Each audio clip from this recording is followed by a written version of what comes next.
Dave, this has turned into a really powerful tradition with the Jackie Robinson statue.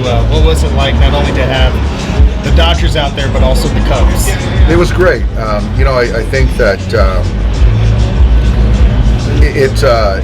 it's great to see everyone out there, and I think it's part of our responsibility. And it's not a big ask to get everyone out there, but to see the way that the players embrace that and to reflect on what Jackie did for our game, and not only our game, but civil rights, human rights in general.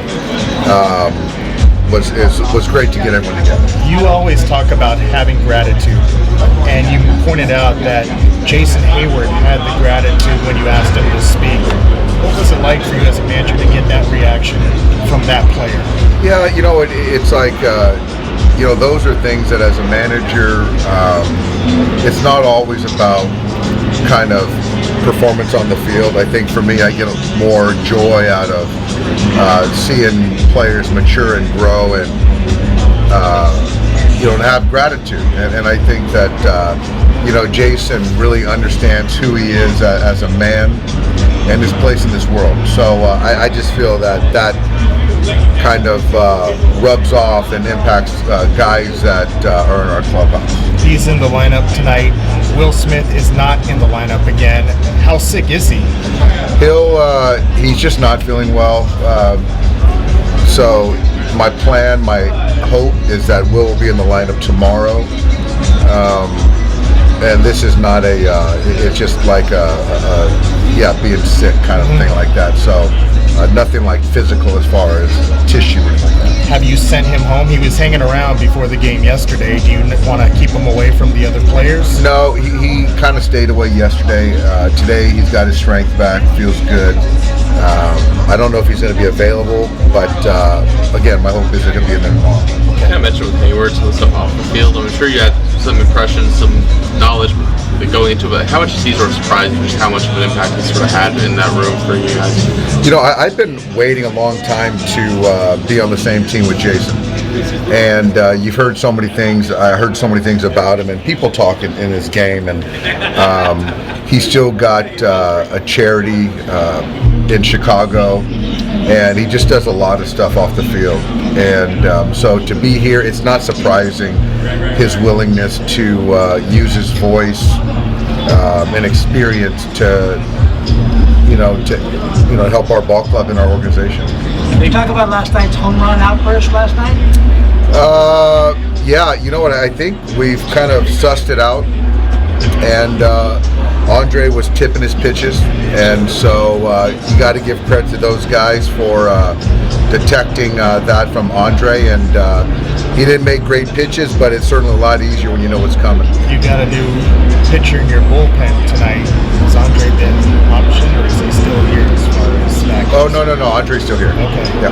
I wasn't sure if you were able to use him. No, How many Andre's still days here. will he be down, I think, after last night? I'd say he'll be down for 2 days, and then he should be ready to go back on Monday.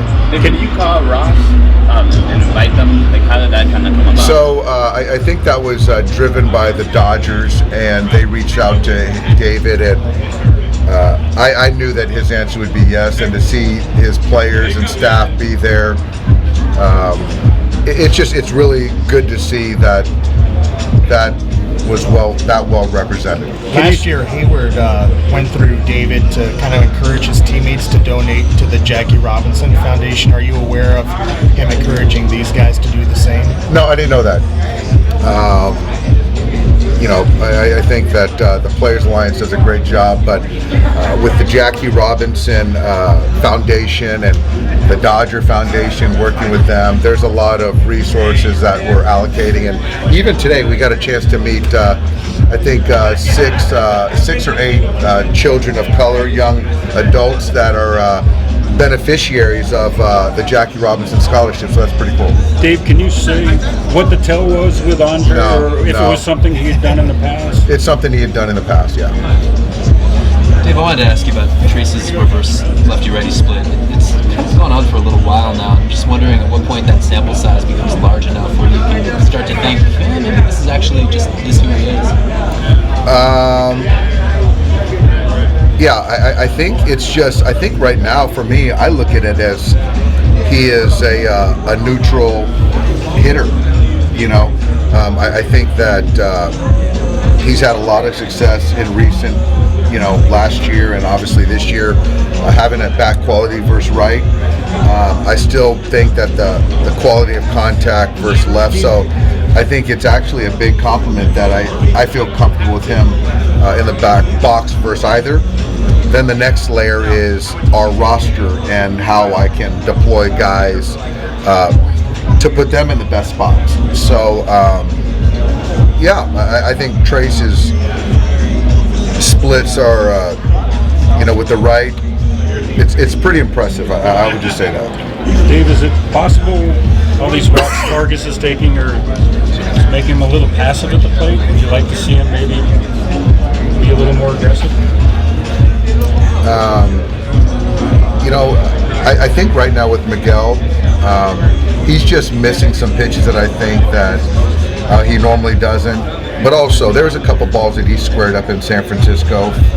Could have been extra base hits that they made plays on that he wasn't rewarded. But I'm going to give him a little flyby and just kind of reassure him and that he's still doing a good job. And I think for me, it's just go out there and keep taking good at bats. And so if he's aggressive in the strike zone, I can, you know, I want to be as aggressive as he can in the strike zone. And continue to be passive when not. So this would be a good test. A guy that spins the ball, he's not in the zone a lot. So Tyone will be a good test for Vargas. To go back to Trayce, like I know he had the home run versus bat against Bumgarner, but I don't think he's got a hit against the lefty since. I know it's a small sample, but like how concerning is that still, considering that is kind of his role? I'm not to the concern point yet. I think he'll get another one. I mean, yesterday no one had good at bats for Steele. He'll get Smiley tomorrow, and he'll get Peterson on Monday. So I'm going to keep running him out there and bet that the results will line up. What do you need to see out of Grove tonight? I think Mike's going to pitch well tonight. He was under the weather, big time. It's his last turn, and after the first one too, and then there were remnants of that for the second one. So this is actually his first start where he has been completely healthy physically, and so as far as strength-wise, I expect Michael to pitch well. It's going to be a mid-90s fastball, slider, curveball, and mixing a change. And I think he matches up well against these guys. Do you know if Grove has the same thing that Will is dealing with? Different thing. No. Do you know what Grove had? We never quite identified. Yeah, I don't.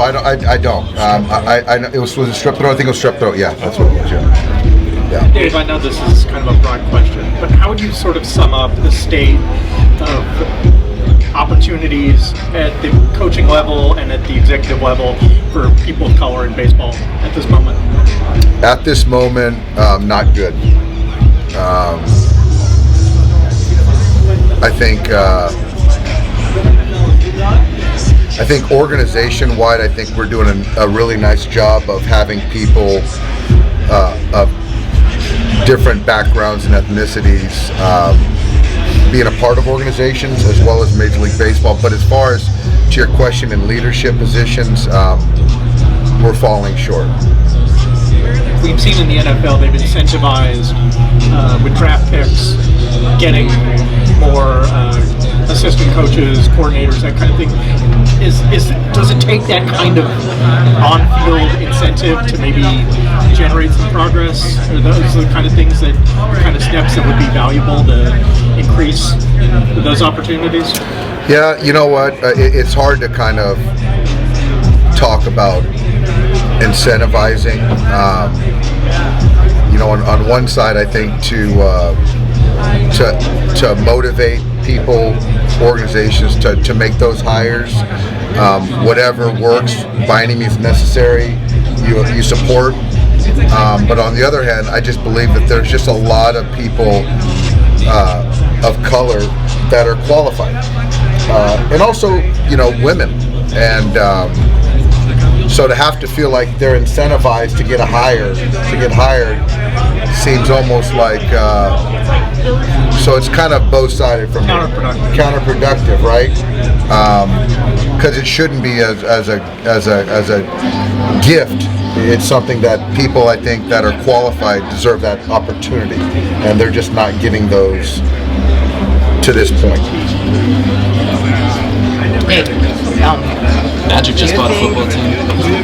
There you go. do you think because of what Jackie Robinson did, like not only the African American players like in this league, but also like many Latino players? Asian Absolutely. players? Jackie wasn't about just people of color. It was about people of all races being created equal and given the same opportunities. And so, whether you're Shohei, myself, Ichiro, or Lindor or Mookie Betts, it doesn't matter. It's like giving people, allowing people to be judged on their abilities, and that gave Asian Americans or Asians, Latin Americans, South Americans, people, African Americans, the opportunity to be judged on their talent, and that's what he wanted. And then it sort of, bleeds into people being able to go to school together. You look at Marcus Stroman; he got a chance to go to Duke University. If the Jim Crow laws and segregation wasn't eliminated, he wouldn't have had a chance to go to Duke. And so this goes on, and so that's why for me it's like I'm really passionate about that.